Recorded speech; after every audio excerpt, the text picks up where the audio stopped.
Welcome to this explainer. You know, if you just scroll through the headlines on your phone, immigration is almost always framed as pure politics. But today, we're cutting straight through all that noise.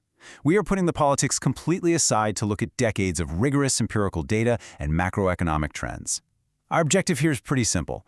We want to show you how immigration actually functions in the real world. Because as you'll see, the data consistently reveals immigration as an absolutely incredible economic multiplier. It's kind of like the missing puzzle piece to solving some of America's most pressing demographic and economic challenges. All right, to kick things right off, I want you to think about the number 231.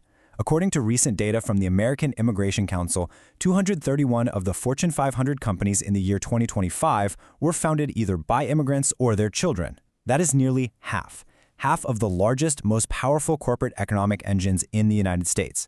We so often picture immigration from the bottom up, right? But this frames it entirely differently. Immigrants are massive top-down economic drivers, actively building the very companies that employ millions of native-born Americans. Section 1. Innovation and economic growth, the top-down drivers. Okay, let's dive into this. So how exactly does this top-down growth actually happen? Well, it starts at the highest levels of high-skilled innovation. Research from the National Bureau of Economic Research shows us that high-skilled immigrants do an incredible amount of direct patenting. Because they're disproportionately trained in STEM fields, they literally invent a lot of things directly. But here's where the real magic happens: productivity spillovers. The data proves that high-skilled immigrants don't just operate in a vacuum. By bringing diverse perspectives, new ideas, and completely unique problem-solving skills, they actually raise the innovative capacity of their US-born collaborators. So the absolutely crucial takeaway here is that they make the native-born workforce more productive and innovative too. And this effect, it builds powerfully over time. We aren't just talking about a modern Silicon Valley tech boom phenomenon here. A massive study analyzing 130 years of US history found a direct, positive, causal effect between immigration and local innovation. Historically, the counties that absorbed more immigrants experienced significantly stronger long-term economic dynamism, way higher wages, and faster technological progress. The data tells a super clear story. Diverse skills and perspectives compound over decades to elevate the entire local economy. Section 2. Solving the labor shortage, the foundational workforce. Look, the U.S. economy has a fundamental structural problem right now. We have an aging population. As birth rates decline and the baby boomer generation retires en masse, we are facing critical labor gaps in essential industries. We're talking agriculture, construction, hospitality, and food production. When we look at labor market economics, researchers repeatedly find that immigrants don't just take jobs from native-born workers. Instead, they step in to fill these critical, specialized gaps. They act as a complementary workforce. Because immigrants often take on these foundational roles, native-born workers are actually freed up to shift into more communication-intensive or supervisory roles. Immigrant labor literally keeps the gears of the economy running so that our growth doesn't just stall out. And the risks of ignoring this gap are pretty severe. A recent report from Forum Together put it like this: net negative migration can reduce labor force growth, weaken tax revenue, and damage U.S. competitiveness. Now, we are simply reporting the data here. And it's worth noting the data from the Federal Reserve echoes this exact same warning. When the number of people leaving the workforce outpaces the number of new arrivals, economic growth hits a brick wall. We lose workers, we lose consumers, and ultimately, we lose businesses. Section 3. Taxes and public budgets. Breaking down the math. We've seen how immigrants drive innovation and supply essential labor, but we also really need to break down the fiscal math. There is a super common assumption out there that immigration is an absolute drain on public resources. But let's look at the sheer scale of this number: $97 billion. Now, what's really interesting about this is that according to a 2024 report by the Institute on Taxation and Economic Policy, undocumented immigrants alone, just that specific subset of the population, paid nearly $97 billion in federal, state, and local taxes in 2022. And that includes sales taxes, property taxes, and payroll taxes. So even those without legal status are generating a massive influx of capital into the very public systems that we all rely on. But hey, we have to be totally objective here and look at the whole picture.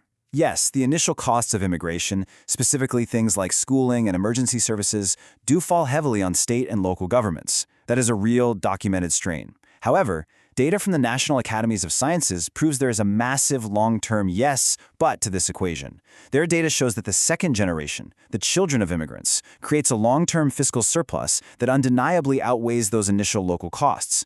Over a longer time horizon, immigration is a proven net positive for public budgets. Section 4. Revitalizing American Communities, the Community Heartbeat. Okay, so we've talked a lot about GDP and taxes, but how does this economic activity actually breathe life into struggling neighborhoods and towns? Well, historically, we see a brilliant repeating pattern. Between 1880 and 1920, immigrants were the backbone of the industrial boom, physically building the railroads and factories of the Gilded Age. Then, in 1945, mid-century migration powered a booming post-war manufacturing sector. And today, in 2024 and beyond, we are seeing immigrants actively reversing severe population loss in modern industrial towns. They're essentially serving as a modern engine of Rust Belt revitalization. Let me give you two concrete examples straight from the data. Take Charleroi, Pennsylvania, classic former industrial town that was struggling with severe population decline and completely empty storefronts. Recently, an influx of Haitian immigrants has brought vital foot traffic right back to the downtown area. They're opening new businesses and stabilizing the tax base. Or look over at Worthington, Minnesota, where foreign-born workers have stepped up to sustain the local agricultural and manufacturing economy.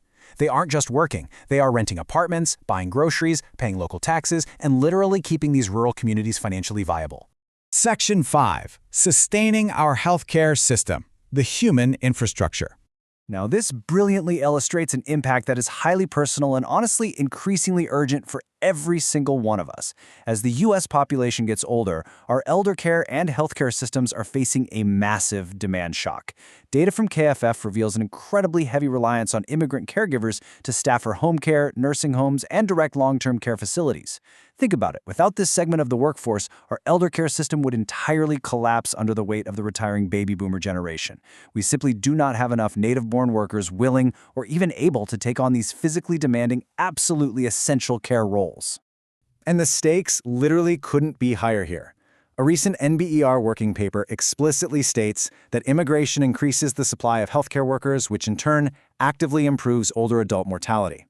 The data proves that this isn't just a conversation about jobs or wages anymore. Having an adequate, robust supply of immigrant healthcare workers literally saves the lives of older Americans. It is a direct, measurable benefit to our public health. Section 6. The Refugee Resettlement Benefit, a long-term investment. We typically view taking in refugees as a purely humanitarian effort, right? A moral obligation to help folks fleeing war or persecution. But the economic data actually forces us to reframe this as a highly calculated long-term economic investment. Let's walk through the trajectory of a resettled refugee based on comprehensive NBER research. Step 1 is often community sponsorship and initial assistance, which, yes, does require an upfront cost. But Step 2 is labor market entry. Refugees enter the workforce, often taking hard-to-fill jobs and starting small businesses at incredibly high rates. By Step 3, the math flips entirely. The research definitively proves that over their lifespan, adult refugees ultimately contribute far more in taxes than they ever received in that initial relocation assistance. They generate a literal lifetime fiscal surplus for the country that takes them in. Let's broaden our lens one last time, because this isn't just an American phenomenon. This is a global economic reality. Look at countries like France and Thailand. France is facing severe demographic decline and an aging workforce, making immigration an absolute economic necessity just to sustain their pension systems. Meanwhile, Thailand is currently integrating Myanmar refugees into their legal workforce to combat acute labor shortages. Nations all around the world are waking up to the fact that to fight demographic decline, they must legally and systematically integrate global talent. Wow, okay, we have covered a ton of ground today. From Fortune 500 innovators all the way to the essential workers sustaining our hometowns and caring for our grandparents. The data clearly shows that immigration is a structural necessity. It's that missing puzzle piece for a thriving, dynamic economy. Which leaves us with one final provocative thought to consider.